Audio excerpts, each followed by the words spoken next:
Well, it's great to be here with everybody today. Happy Monday. Hope you all enjoyed the long weekend.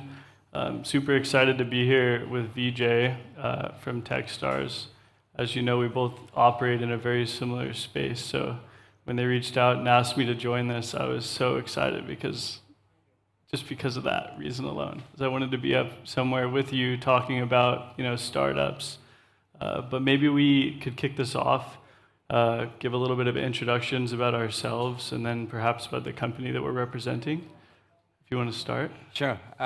Firstly, happy as well to be on stage with you, Jordan. And thank you very much, Hub 71, for having me here this afternoon. And this place is a special place to me. I've seen the inception and the evolution of Hub 71 since day one, and having been working in this ecosystem for this past 4 years. And the organization that I represent is Techstars. Just by show of hands in the audience, has anyone heard of Techstars? Okay, I suppose most have. The way I like to introduce Techstars is we're an investment company today. We are the most active pre-seed investors. We're doing about 700 plus investments in 2023. Last year we did 600 investments. And we are very focused on pre-seed companies. We do this through a very unique business model. We invest in companies through capital, through an accelerator program, which is something that we're well known for, a 3-month accelerator program. Number 3, through the power of the network that we have, access to our global network of 20,000 mentors, investors, corporates. And fourth, we have accumulated a lot of perks and benefits through our partners that we allow startups to get access to. So that's a unique business model. And by way of introduction, very briefly, I'm the managing director of Techstars. I'm based here in the UAE, and I cover the region of Middle East, North Africa, Turkey, Pakistan, India.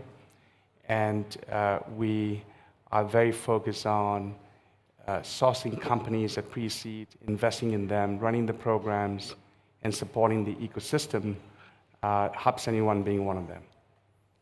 Amazing. Thanks for that. I can give a quick intro on myself and plug and play. So for myself, I'm a small town boy from the mountains in Colorado. I grew up in a town with like 12,000 people. And then the past 6 years, I ended up spending that in Silicon Valley. And then January this year, I moved out to Abu Dhabi to help lead the charge with all of our GCC activities. For plug and play, we too love early stage investments. We've had the opportunity to invest in 1,600 founders since 2006, which has yielded like 31 unicorns in the portfolio. Today we'll talk about a few of those stories and really important moments in their journeys, but really excited to be out here in the Middle East. I think for the foreseeable future, this will be the hottest market, and really excited to see how many people are really passionate about startups, technology, taking a big step forward, and I think you're at the forefront of that, so super important. Excited to have follow-ups with some of you after this fireside chat and see what we could support you with. But the topic of the day is metrics that matter. Maybe we can dive into that a bit, if you are comfortable taking Sure. the first stab, perhaps like from the perspective of Techstars. If there are very specific metrics that you're looking at, like what are they? And then generally speaking, when you're evaluating companies or you're speaking with founders, what are you looking at? What's important? What's not important? That's a great question. I think, so when we look at investing into companies, Jordan, I don't think it's very dissimilar to how you would look from an investor. And typically, when we look at the statistics, having met certain threshold of qualifications, at the point of investing into the companies, we know statistically that 1 in 10 companies will fail. And they will fail for these three reasons. Number one, they'll run out of cash pretty quickly. That'll be the number one reason. Or they are unsuccessful in fundraising or undercapitalized. So that's a cash issue. Issue number two is product market fit. They fail to get product market fit. They might have some early success, maybe the first 100 customers, but it's really not true product market fit yet. It's pretty much what I call commercialization. And so that is a journey that they have to endure to basically get to a tipping point where they have repeatability and a flywheel that's really moving at a certain velocity that gives them that product market fit. And the third reason is basically co-founder dynamics and issues. Yep. So that, for me, are top three reasons why companies would fail at the point when we're making the investment. And so the idea of metrics is really a powerful tool to be able to change the trajectory of those performance of those companies. And this morning we ran a program with Techstars and Hub 71 on exactly the same issue about how do you change the focus on metrics, or how do you put the right focus on metrics that matter.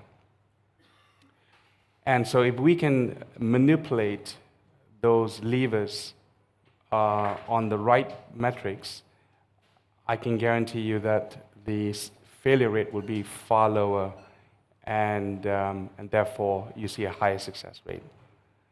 So to your question about the metric that matters, in a really high-level summary, startups have a tendency to focus on vanity metrics. Metrics that basically look good on paper. For example, monthly recurring revenue, daily active users, Customer acquisition costs. Customer acquisition costs. They're good metrics.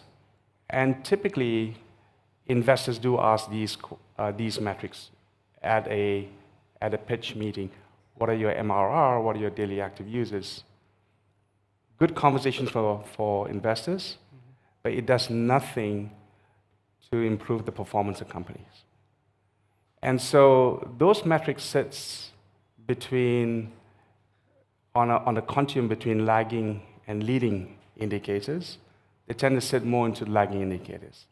And for me, lagging indicators are the ones that basically are too late in the journey to be able to change the performance. What really founders should be focused on is leading indicators on this side of the spectrum. And those leading indicators will allow you sufficient runway to adjust the lagging indicators, which would be MRR. Say, for example, if conversion rate from, in the context of B2C business, conversion rate from, say, landing on your social media page to your e-commerce site, if we just focus on that, on the conversion rate, and we discover that that metric is not performing as well, could be reasons to the UX, UI experience, could be basically there could be a friction at the point of navigating through the site. We fix that, you're guaranteed to have a high user rate, and you're guaranteed to have a high checkout rate, and therefore, if you monetize it well, we have revenues coming through the other side. But that's really how we can see the interplay between leading and lagging indicators. And so that's really what we're trying to drive at through our program, is to focus on leading indicators that drive performance. The other thing that I think a lot of startups tend to focus on are very standard, generic metrics. What I like to focus is more behavioral type metrics. Yeah. Metrics that basically, suggest behavior, consumer behavior, that which you can manipulate behavior, you can actually drive the results on this side. And I think last but not least is making the clear distinction between what is value-based metrics, which is basically value captured in business, could be number of customers, amount of revenue, or revenue per customer, for example. But that's not good enough. We're in business for the number one reason of value creation. And it's good to have those numbers. Creating cash is the bottom line of any business. But how do you drive growth? The answer lies in addressing growth metrics. And growth metrics are basically anything that has a ratio, acceleration, a delta, that basically allows you to then monitor the change of those metrics that will then in turn lead to value-based metrics. I think making those distinctions often is not well understood. And so I think what we try to do is really put a lot of emphasis around growth-based metrics, looking at leading and behavioral metrics, so that you can actually change the trajectory of performance of companies overnight. Yep. And this is what we try to do. Yeah. So I think in summary, I love the 3 T's: team, technology, and traction, right? If you put it really simply, at least from our side, like those are the primarily things that we're looking at, particularly like pre-seed and seed stage. Maybe we could talk about like founders, right? Like what do you look for in a founder that you believe is going to take, this company to a plus $1 billion valuation? Like, are there any characteristics that really stick out? At least for me, I'll talk about a few stories here in a minute, but like we just love when people are just so obsessed with a problem. I love to hear your experience as well, but I love the question because I think I often say that I'm more inclined to work with a founder that love the problem rather than loving the solution. Yep. And so I think we tend to see a lot of founders very excited about the product, which is cool, but I think having an intimate understanding about the problem set and what they're trying to address, that even turns me on much more. Yep. Why so? Because a product and solution can evolve and change over a period of time. But really, if you come from a certain domain knowledge expertise, you live through the problems, you've seen the pain points, you have, perhaps in a corporate career, you've been exposed to such intensity of data, experiences, that you can say, no one's fixing this. I'm going to be the person to do it, and I know exactly how this is going to be solved. That, for me, is exciting. For sure. But I would also lay with that with something called perseverance and tenacity. We've seen often that founding teams generally split because along the way, they're not really have the tenacity to go the extra mile to see it through, because it's really a painful journey. I'm sure everyone sitting in the room can relate to this, right? So in spite of having an intimate knowledge about the problem set, can you have the perseverance to see through the difficult changes that's needed to get you from point A to point B?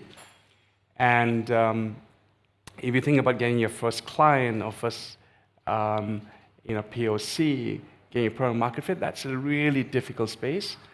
And some people just give it up along the way. So I try to look for, particularly in my interviews with companies, try to understand what have they lived through as a person. Yep. More about the experiential journey rather than what's on their resume, rather than what's on the product that they're building. I, in fact, don't get the product demo. I'm not interested in that. I really want to know what what the founders have lived through in life to be able to appreciate that these guys can really take it forward. Yeah. And that, for me, for pre-seed stage, is the important ingredient. 100%. I couldn't agree more. I mean, if you look at some success stories of founders or even some VCs in Silicon Valley, like eating ramen noodles for 24 months is normal, right? And like really roughing it and really trying to build out, the product or, raising that round. Maybe we could talk about kind of the current climate in the space. Like outside of the GCC, I feel like things are pretty brutal, particularly with later stage ventures. But maybe we could talk about like giving advice to founders if they're looking to raise capital right now? Like, are you seeing any particular industries that are getting more investment in the GCC versus others? Yeah, so I think the elephant in the room is that we are on a downtrend in terms of the investment climate. So this has been trending for the past 12, 15 months now. And what we see in North America, Europe, has very similar characteristics in the Middle East, as well as the GCC. And you could roughly say that 60% of value of investments have come down. So compared to a year ago, it's about 60% down, which is a significant drop. In terms of number of deals, that too has dropped dramatically, anything between 20 to 40%, depending on which geographies you're representing. That said, here in the Middle East, it's the differential is slightly better among the global statistics. And I would pinpoint Saudi Arabia specifically is much better off compared to the general statistics. Which are the industries that generally more favorable? I think you see that fintech and e-commerce are the top two areas that are still very much receiving funding, probably because it's something that people can relate to. Yep. And given the demographics in this region, where it is, relatively speaking, youthful, fast-growing, there's massive amount of digitization that needs to take place, it's inevitable that those momentum are still very strong in those two sectors. There are a lot of other sectors that perhaps the region that cannot claim to be an expert in domain knowledge, for example, whether it's healthcare or life sciences. But we are seeing companies or founders from this region making some huge headway. But that funding tends to come from a mix of different sources, whether it's North America, Europe, or the Middle East. But I think fintech, still a dominant, e-commerce, supply chain are still very dominant sectors that are being funded. Yep. And during like difficult times, at least from our side, we believe that when we go into difficult times, that's where it's the best time to invest. And like you guys did over 600 deals last year, which is awesome, right? Which is like double what we did. We did 247, so nice. But I honestly believe the next 18 months is going to be the best time to invest in startups. Yeah. Because a lot of these people that are getting, unfortunately laid off, or they've been working on a project on the side, they're actually going to have that time. So given the climate, does that mean like you guys are going to continue at the same volume? Certainly, if not more? Certainly. I think in spite of the macroeconomics, the sector in which we are playing at, and then similarly with plug and play, which is pre-seed, seed, that's going to continue to grow in terms of number of investments.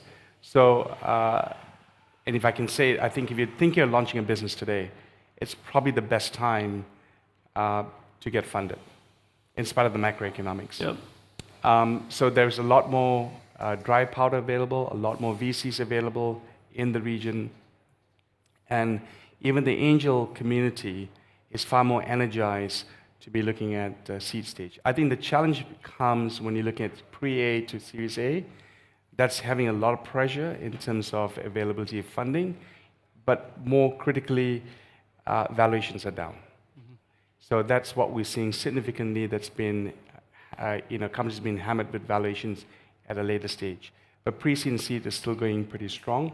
We at Techstars will grow about 30% this year and another 30% next year in terms of number of deals around the world. We just think it's the best time to be investing in innovation, thinking about what generative AI is doing to the world, robotics, automation. We're seeing a lot more companies. The more layoffs we see in the big tech industries and other larger enterprises, the much better for us for business. 100%. Because we know all this talent is going to go out with the knowledge and launching new businesses, and we're super excited to be in this space. Couldn't agree more. Okay, I know I'm going a little off script, but a term or a word came up when I was talking to the team before coming here, which is pivotability for founders. When you're looking at your portfolio and you're looking at the companies that are going through your programs, pivotability, how do they react to this? What sort of advice do you give them?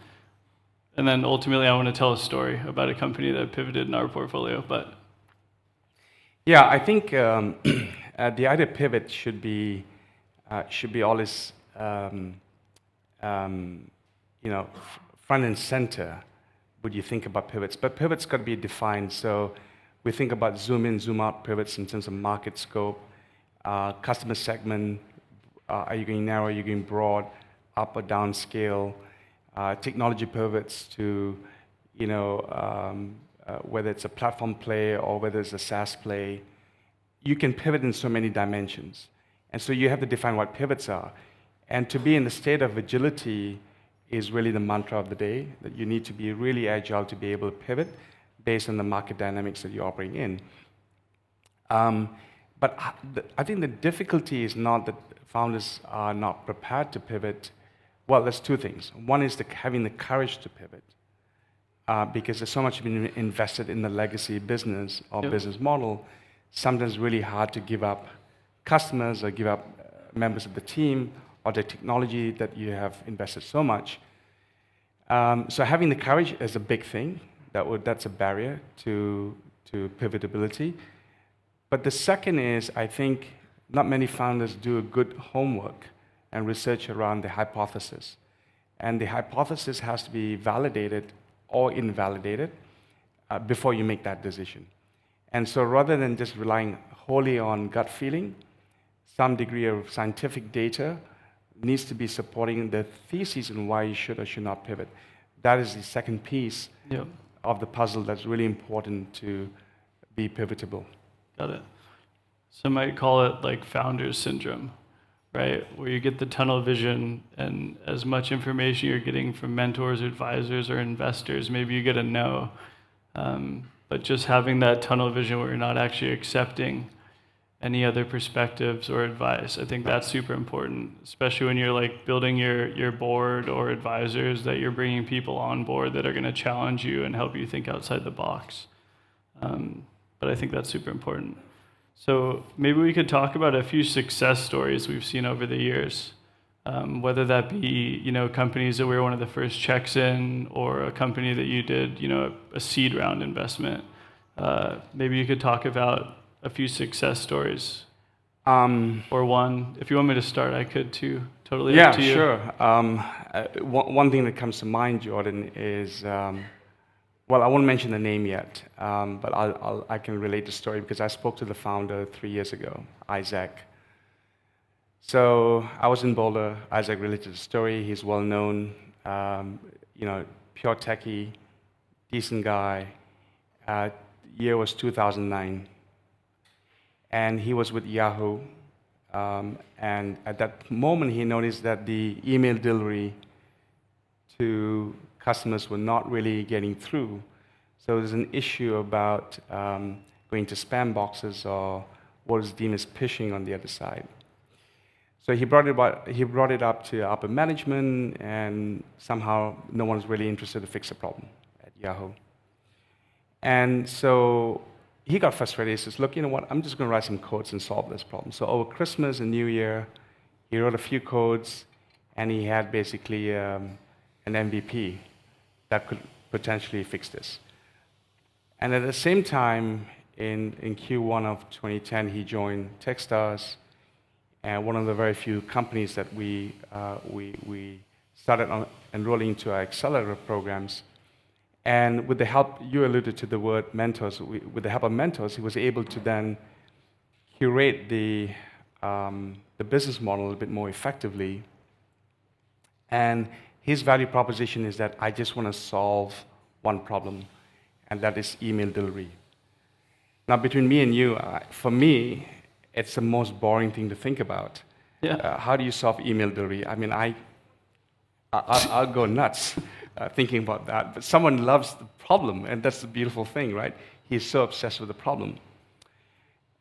Anyways, before cloud computing became fashionable a decade ago, using SMTP servers, he basically defined the idea of how do you get accuracy of email delivery. And he was successful. Fast forward 7 years, 2019, that company became our first company from our portfolio that was IPO'd at a $1.3 billion valuation. And that company is called SendGrid. So I'm sure many of you would know SendGrid. It has now 50% of the market share of all enterprise customers. It does about 15 billion email deliveries a day. And it came with just a single-minded focus on one problem, email delivery. And today it's a billion-dollar enterprise, which, by the way, is acquired by Twilio, also a Techstars company. So I think back to your question about focusing on a problem set, but he had just one metric in mind, and that is basically email accuracy. How do you get it to 100%? Sure. And so that obsession builds a billion-dollar enterprise. I love it. Super simple. Okay, so I'll tell you a story about a company that we met. Originally, they were focused on B2C in the travel space, which scared the hell out of us. But we ended up putting $25K in for 5% of the company. And after trying to scale this, business where they were predicting the best price in the future for a ticket for a traveler, then they pivoted. Then they were doing travel insurance. That didn't go anywhere. Then they pivoted. We invested 10 years ago, by the way. And then if you fast forward to like March of 2020, they did one more pivot. They were about to just shut the business down, and it was to go B2B and do revenue management for airlines, because they were like very powerful data scientists. And today they have over 1,000 employees. So you can just see if there's, the right time with the right solution in the market, you can scale your business super quickly. But I think what was super important about at least our discussion is you mentioned there are times where founders will split up. And we did see that happen in their journey, and it was the best decision they ever made. But the other thing that was super interesting about this founder is he was just such a sales guy, but he was also so technical, and it was super deadly, putting him in a room with other investors. Like, that guy could raise money so well, so quickly. But at the same time, he can go talk to the CEO of an airline or a hotel group or a lodging business. And he's about to sign like a couple $100 million deal out in the GCC, which will be public hopefully later this year. But it's just like the recipe of, that technical expertise, being obsessed with this very little problem, which if you look at the travel industry, it's like very legacy, technology providers. And just at the right time, and everyone was coming out of the pandemic, but he was able to scale very quickly. I'm not sure, is there another story you'd like to tell? Yeah, I think, well, it's actually quite a few. But just as a general statement, I think I've observed quite a few companies coming into our programs tend to be B2C, and they begin to flip into a B2B. Yep. That's a pretty common observation. 100%. There's a company that, it's a fun story. 2017, 4 McKinsey guys consulting here in Dubai came up to me one day and said, Vijay, we heard about the program that you run, and we would love to join. And we have not launched a company, we have no product, we've got nothing. It's just an idea. Would you invest? Now, my reaction typically would be, thank you very much for approaching. Keep informed. 6 months, we'll touch base. I'm really giving you a long story short here. And so I said, what exactly are you pitching here? He says, well, they look at each other, 4 of them, would like to build a flying car. And I go, really? And I said, what gives you the, Why you? Yeah, why you, right? 4 consultants want to do this.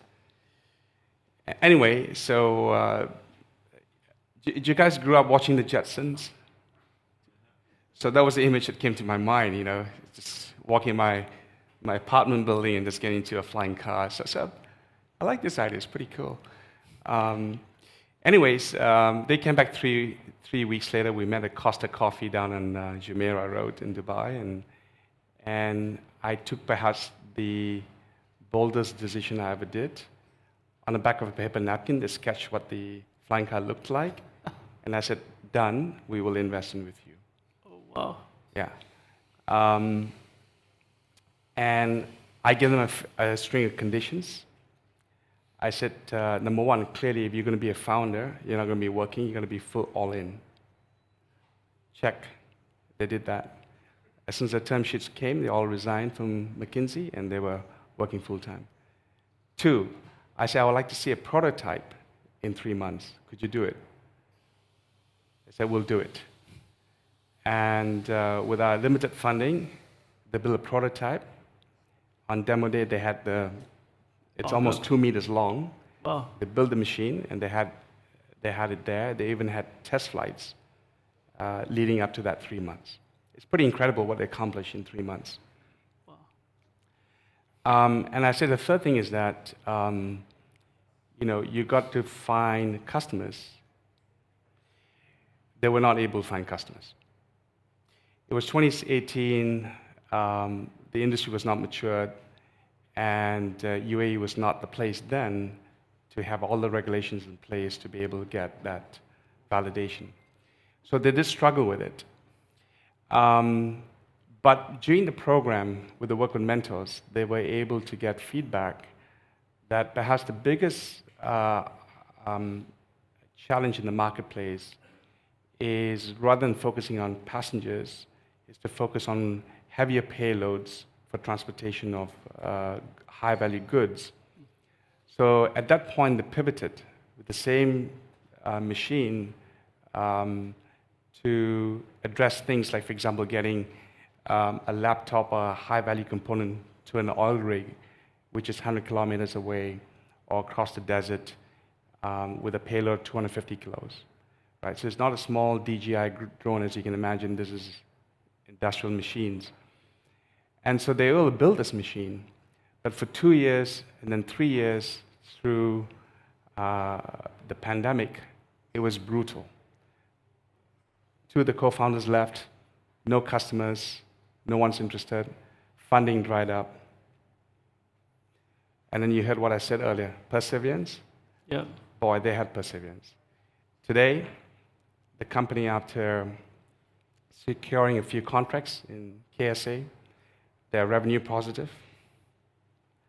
They are funded by Sprite, which is one of the leading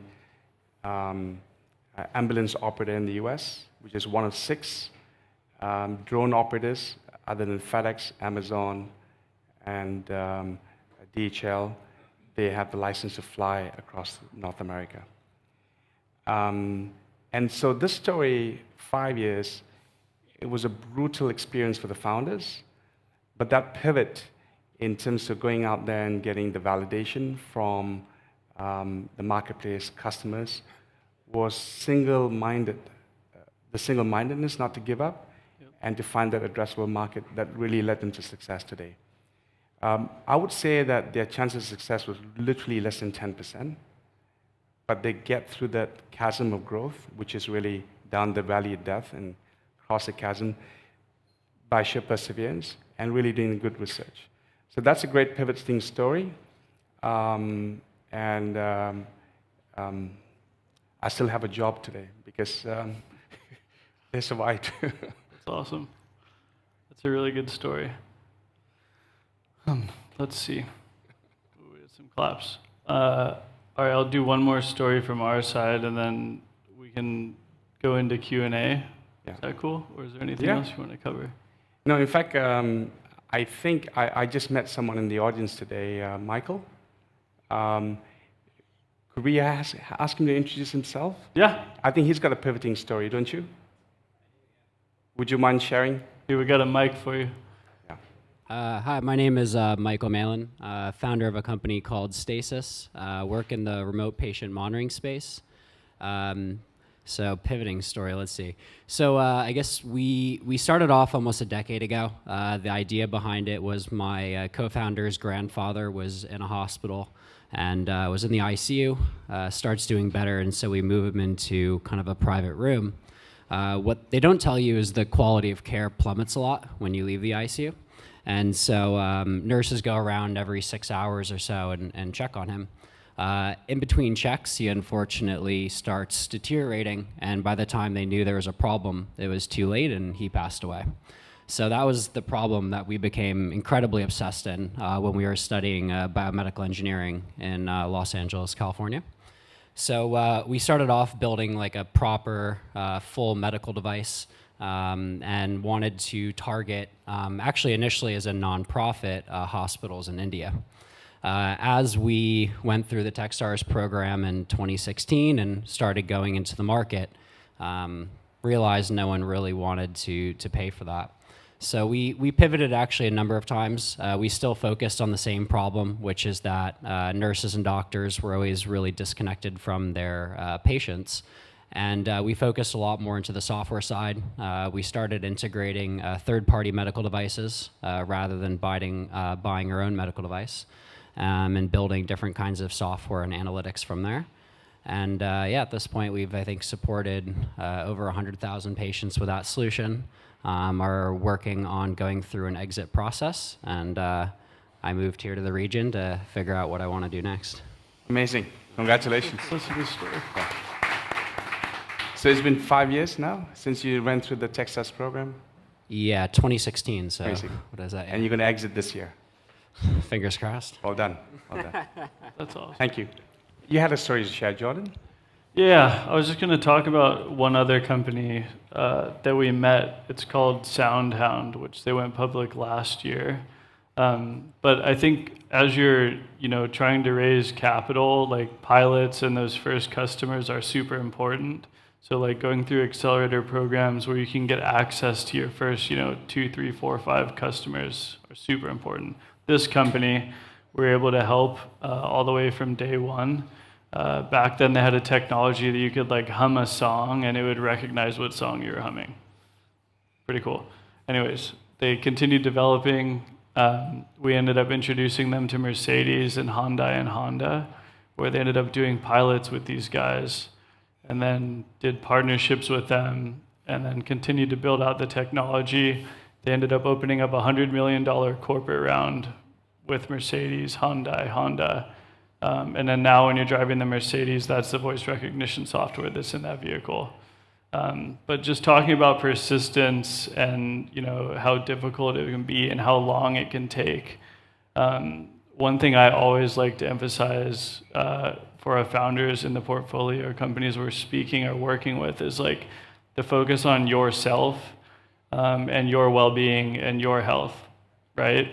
Like you guys are putting in crazy hours. I know I'm working really hard all the time, but founders typically work like, 17-hour days, maybe more, hopefully.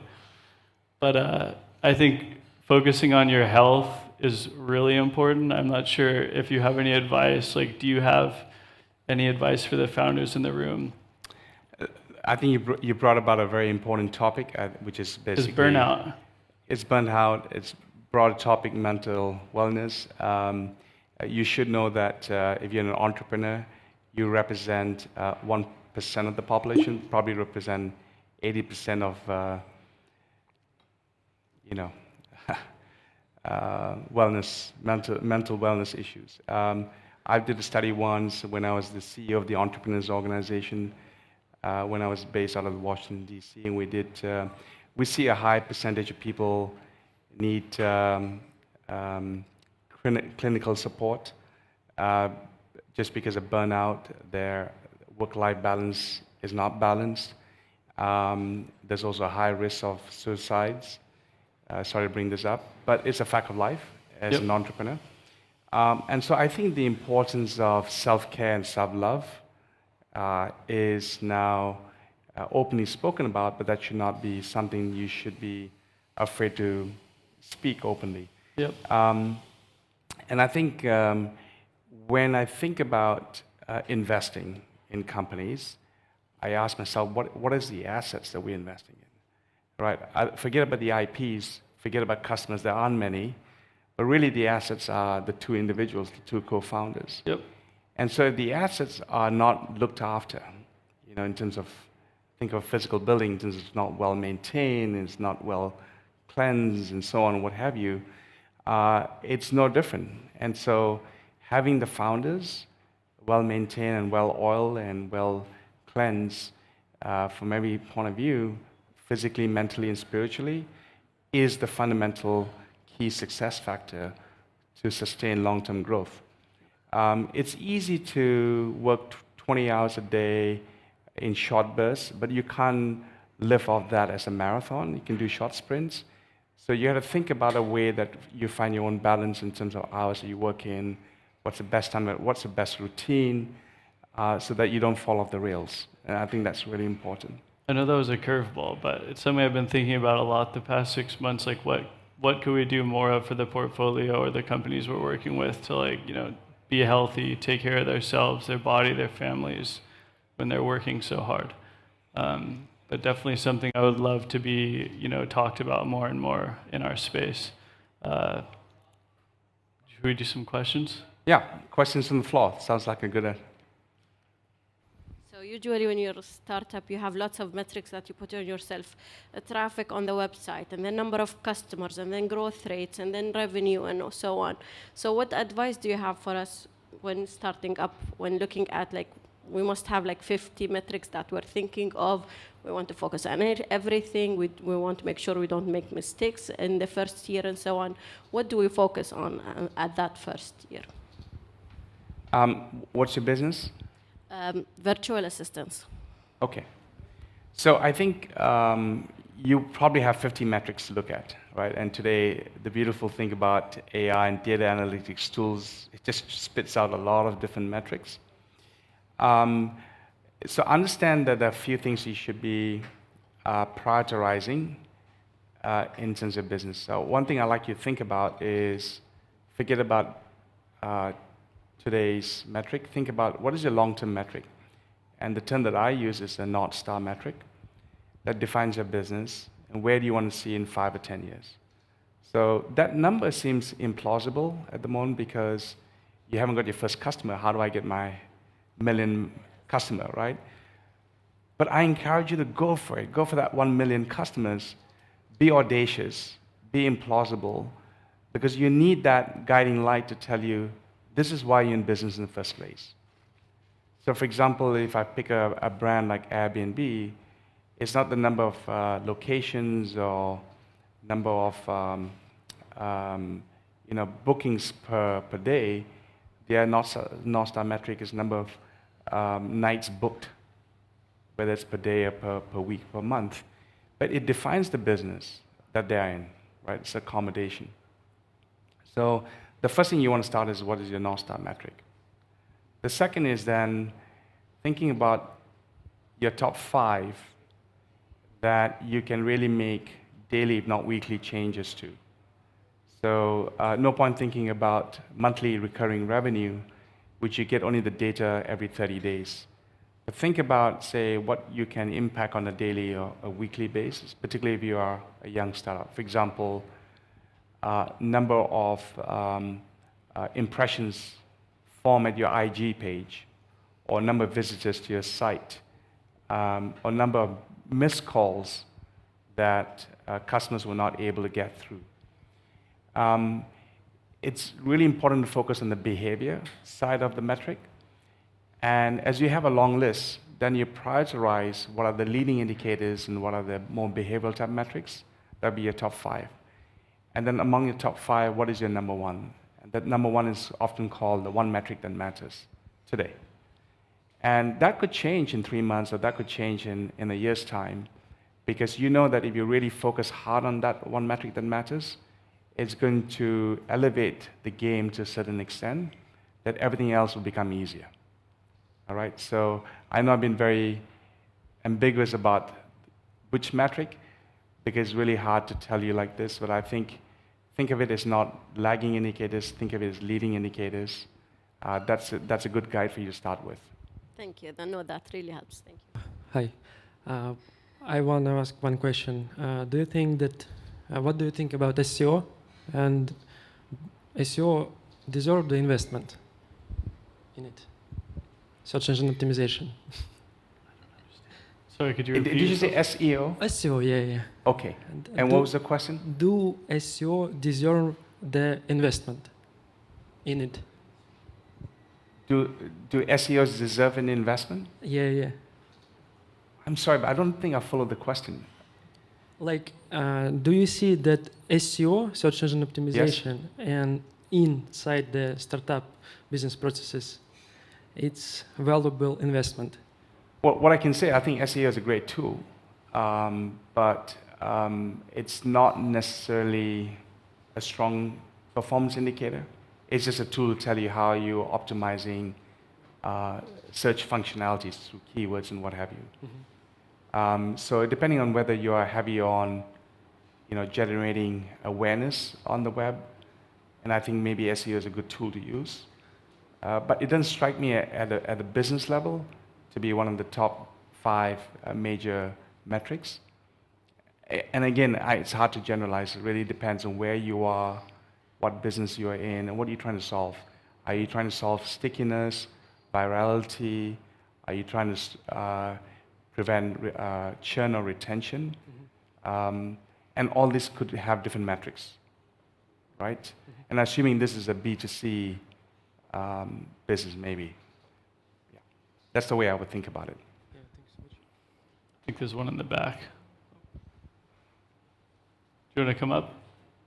I'm very curious about how does pivoting affect a company's valuation? So at this point, when a company pivots, now all of the legacy metrics probably would not matter anymore. So if you're doing some revenues, if you're growing and so on, and you pivot and you're creating another solution, then if you're an investor looking at the business, you might say that now it's like you're starting from the beginning, so whatever you did before that point is not relevant anymore. So I'm really curious about your take when someone pivots, how does it affect the company's valuation? I mean, the short answer is you have to start over, right? But you do have like the basic team and the traction. If whatever you've done historically, if you're taking a percentage of it and continuing, or if you're just doing a hard pivot and everything that you've done is just done, then you'd be starting over. But if you're continuing a certain part of the business from before, then you're able to use some of that as you have your valuation that you're going to raise money on in the future. I mean, you definitely can, but it has to be justified, and the investors have to be comfortable, with what they're going to be investing in. But I would say you're going to be starting from scratch, in theory. It's not really from scratch because You still have the team and so on, but it's a significant change, from what you were raising on before. So I think it's an interesting question. So a couple of ideas comes to mind. Number one is that I think the question is a bit general, but let's say, for example, you're moving from B2C to B2B, right? So perhaps that's a good example of where the metrics applied will change dramatically. So for example, from daily active users to perhaps number of customers onboarded, right? So it's a different metrics you use. And you just drill down on both sides of the column, and they'll be very related, but different for B2C and B2B. And so that, in that circumstances, the metrics will change. But you brought out an additional dimension to this about funding, right? And I think I always believe that when you build a business, it's not designed for an investor. It's really designed for a customer in mind, and you're building a business that's sustainable for the long term. So investors may speak about certain requirements of what they like to see, but just be careful that you should not be swayed to window dress the business just because the investors want to see it. Okay, you should have the confidence that you're building a long-term business, and you know the business much better than anyone else. So what are the metrics that drive growth? Only you can best answer that. as far as investors are concerned, they have a very limited view, in my humble opinion, about what the business is, and they're only looking for 4 or 5 things that matters to them. But that does not speak to the secrets of how you grow your business. And then the other thing that that could potentially influence are basically macro factors. Today, if you just label your business as a generative AI in edtech, it's going to get a lot of attention because right now AI is hot. Okay, and but again, it's very short-lived. And so you try to then demonstrate that, okay, this is the direction of the business using AI, and these are the metrics that support it. You could potentially influence someone to the discussion table and potentially close a deal. Again, it's not the way to run a business, but just be aware these are the influencing factors. I've heard today that Techstars loves to choose pre-seed startups, but at the same time, when we enter the website of accelerating program, there are questions about revenue, about client growth, and so on and so forth. Maybe these are questions for the stage, for the seed stage. Could you please tell us what's your definition of a pre-seed startup for Techstars? That's a great question. Thank you for that. So it's pretty ambiguous generally in the industry, but we define pre-seed as your first stage of funding. And so typically, by definition, pre-seed would be family, friends, angels around, ballpark about $250,000 or below. Okay, a seed stage company, you have basically an MVP, you're getting to product market fit, you're raising between $500,000 to $3 million. Right? Again, very general, and it will vary from geographies to geographies.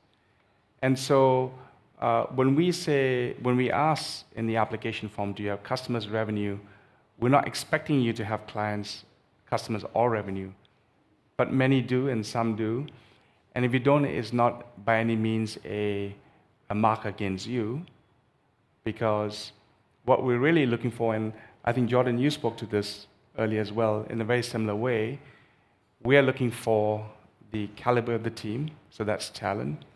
We're looking for the traction that you're able to do. And traction could mean 0 customers. It could mean that you've just gone out to the market, you did some POCs, you did some pilots, for example, right? And then thirdly is basically how large the addressable market is. And if you can basically validate and verify that this is large enough to be a $100 million company, we will invest with you. The example that I gave about the flying car, which then pivoted to be a drone company, is a good example of no product at the point of investment, no customer, let alone any revenue. But we made hundreds of investments as that back of a paper napkin, because we believe in the founders. We believe they're able to execute on that vision. Thank you. Beautiful insights. So my question is about culture. At which stage of startup life cycle founders need to focus on culture aspects, how to make them impact these key performance indicators efficiently? I love the question. At which stage did culture play a role in the startup journey? Day -1. 100%. What would be -1, which means even before you come up with an idea, either you have it or you don't have it as in your DNA. Because the founder, it could be 1 or 2 guys, should really have it in the DNA as a culture, right? You don't come and say, I'm going to build this product and let me design a culture over the product. It doesn't really happen that way, I think, right? I think you just basically intuitively hire people and you behave in a certain way that's coming from your own DNA. And you're at the seed for that culture. Of course, it takes shape and form. It gets a bit more refined as the company grows. And the culture does evolve over a period of time. But we're talking about a really early stage pre-seed company. It's -1, day -1 for me. So, and so I think, when you take your first step as the entrepreneur, you actually intuitively and unintentionally are going to create the culture because of who you are. That would be my response. Small remark. So, and as far as this shaped, how to propagate, how to deliver these messages to every single person in your company and align somehow with these beautiful key performance indicators, which we may have like 50 or how much? I think you're leading by example, right? Like the founder, your job is to set the tempo and take the business forward. So if your actions, are speaking for the company, you don't need to be sending emails to your 50 employees individually. Hey, you're doing a good job. Hey, you need to pick it up. Like you just need to lead by example, and all of your actions, they should see those and say, I'm going to follow that tempo. Like we're looking, at least me, like I love hungry founders that are just hungry, and they're going to close that deal. They're going to raise that money. They're going to expand to the next market. It's just a mindset, and everybody needs to follow it, right? It's like a trickle down. I think, like you said, from day -1, it's got to start at just setting the tempo. Thank you. And you think about, we spoke about North Star metrics. If you set a very compelling vision, you're going to have, say, 1 million customers. What's your business? Large language models, artificial intelligence, generative AI. Generative AI, okay. And what are you solving? What? What are you solving? Right now, I'm mostly consulting people who are solving some problems. It's like multiple. I'm not focused on one single idea. So I'm working with tech startups. I'm working with augmented reality and some logistics. So my advice to you is to be single-minded in terms of what you're solving in the marketplace. That will lead you to set a North Star metric, what you want to solve. And that could be an inspiring number for you and your team to excel in pursuit of that goal. Thank you. So much for such a beautiful session. It was very, very inspiring as a founder to hear what to do and how to solve challenges. According to the culture, I really love to hear that because I'm trying personally to bring that into my company. And sometimes, just some off top, it's really hard when you bring in a person and doesn't fit your culture to tell them, it's a startup, it's not corporation. Let's act as a startup, and that people are leaving a company. And I was really caring about that, thinking, I'm like a bad boss, I cannot keep people inside of the team. And then I understood that those people who are same-minded, they're just joining and they don't care. Is it a startup or whatever? They like the idea, they like the hustle, and they're just hustling all day, all night, like whatever, each time they're available. And maybe it's kind of thing that founders should propagate, maybe inside of the team, between those who are ready to hustle, that this is the only way sometimes, not act as an old company, but act as a real startup that can change the world.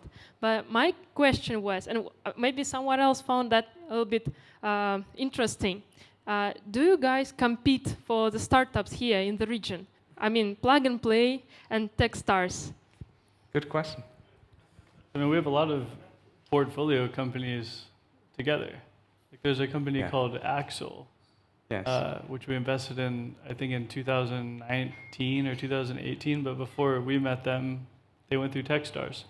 I would say we're definitely open. I mean, maybe you have another opinion, but I'm open to support your companies. Yeah. And I think the beauty of like the Middle East and the beauty of working together, sitting in the same room, sitting in chairs next to each other, being on a fireside chat together, is like the message we want to send is that we're like open to support companies. When they go through Techstars and they're ready to meet our corporate partners or our government partners, we're totally game. And it doesn't matter where they come from. Our value proposition is to put the best companies in front of our partners, whether that be for investment or proof of concepts or partnerships. So it doesn't matter. I don't think we're competing. I think totally we want to enable. So I think the way to think about it is basically each of us that operates in the space are providers of capital, access to a network, access to a program. You could actually argue that you could use 2 or 3 or 4 names in the same industry simultaneously or sequentially to achieve the goal. Frankly, we don't care. In the sense, you can, if that makes you happy or you succeed because of that, well and good. And if you think about the number of startups that are churning out every day, it's just incredible. How much can we consume individually is not possible, because it's a people business, right? So you really have to go and meet people and get to know them, and it's really hard to, I guess, have one dominant player in the market to basically address everything. You need multiple players in the industry to make up a strong and robust ecosystem, right? So the more we have the players like Techstars or Plug and Play and others, it really elevates the game for founders, because you have optionality, you've got multiple choices, sometimes you can combine those two for your own benefit. So we never think of it as competitive. We collaborate a lot, and sometimes we know that the founder's journey is different for each one, so sometimes they need to go through 2 programs to get to a point where they're self-sufficient. Sometimes they're adequate with 1 program. And so we're constantly sourcing that from each other or getting investments from one another. That's how we view it as an operator.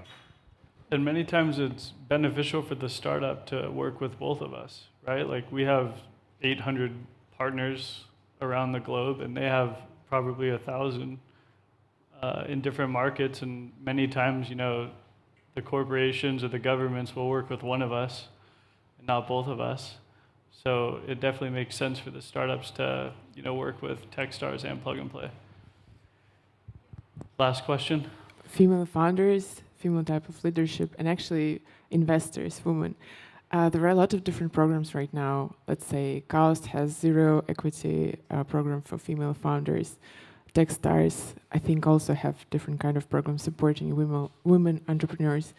But I've never heard of different kind of programs supporting investors, women's investors. And I'm not sure if you guys have LPs, women, in your funds. So do you know something how to actually make the amount of women investors more, and like how to grow it? Yeah, we actually have a team. So we typically just invest our own capital every year, over 200 deals.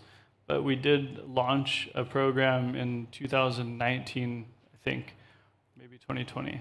But it's called Found Her. It's an initiative that we run several programs around the world for female founders. And we have dozens and dozens of venture capital firms that are investing in that program with us. And then we also have a bunch of corporate partners and government partners that are working with those programs as well. So that's an initiative that we've been pushing really hard for a few years, and we'll continue doing that.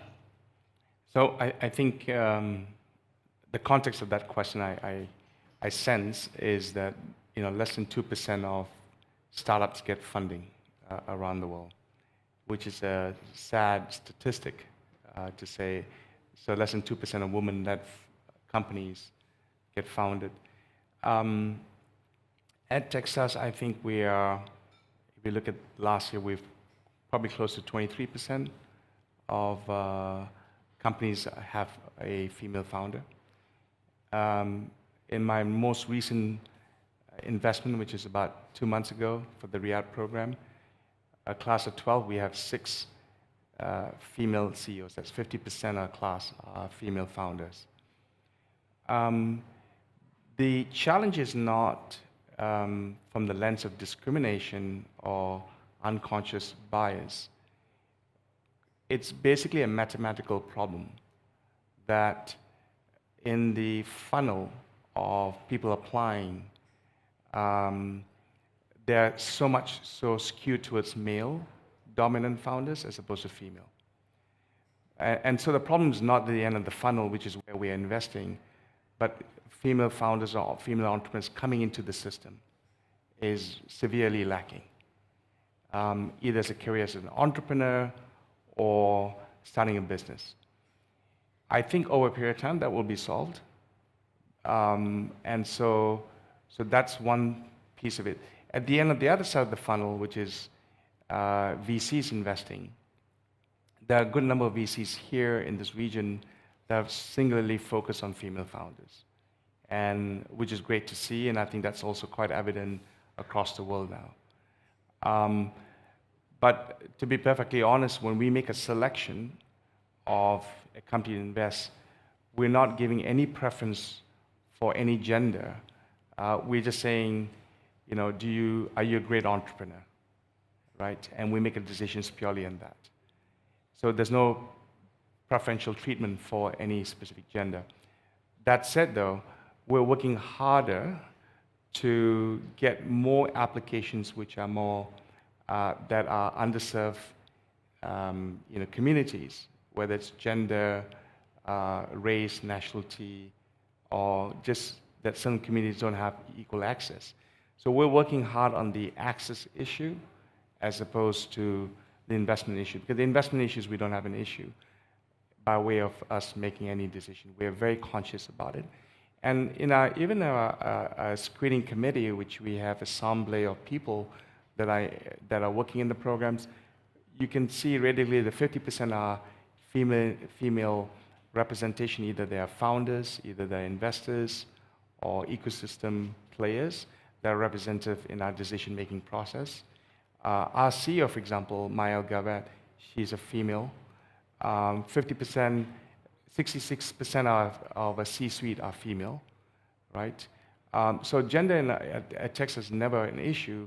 It's just a structural issue that we're trying to solve globally, just because the funnel is weak on the entry point. And I think over a period of time, this will resolve. But we're trending in the right direction.